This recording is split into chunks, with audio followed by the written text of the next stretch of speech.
Doctor Shirish Walsankar आत्महत्या प्रकरणी पोलिसांनी अटकेत असलेली संशयित मनीषा मुसळे माने हिच्यावर पोलिसांनी तपास केंद्रित केलाय।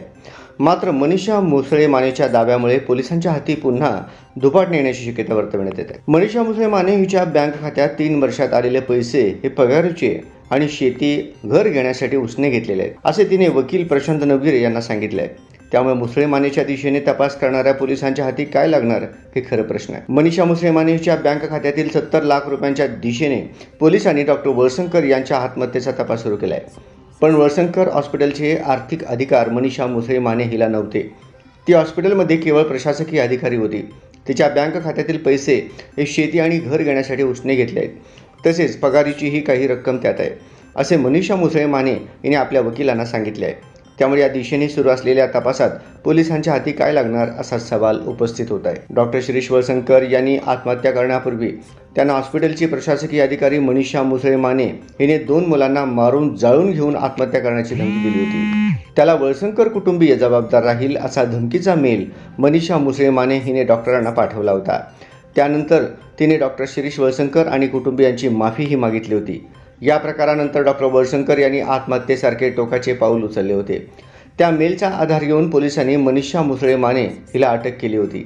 तिला सुरुवातीला 5 दिवसांची पोलीस कोठडी, त्यानंतर 14 दिवसांची न्यायालयीन कोठडी, ती संपल्यानंतर 2 दिवसांची पोलीस कोठडी आणि त्यानंतर पुन्हा 14 दिवसांची न्यायालयीन कोठडी मुसळे मानेला मिळाली आहे। पण या चौकशी दरम्यान पोलिसांना ठोस पुरावा मिळू शकला नाही। मनीषा मुसळे माने हिच्या बँक खात्यात 3 वर्षात 70 लाख रुपये कुठून आले याचा तपास पोलीस करत आहेत। मनीषा मुसळे माने हिला दरमहा 1,80,000 रुपये पगार होता।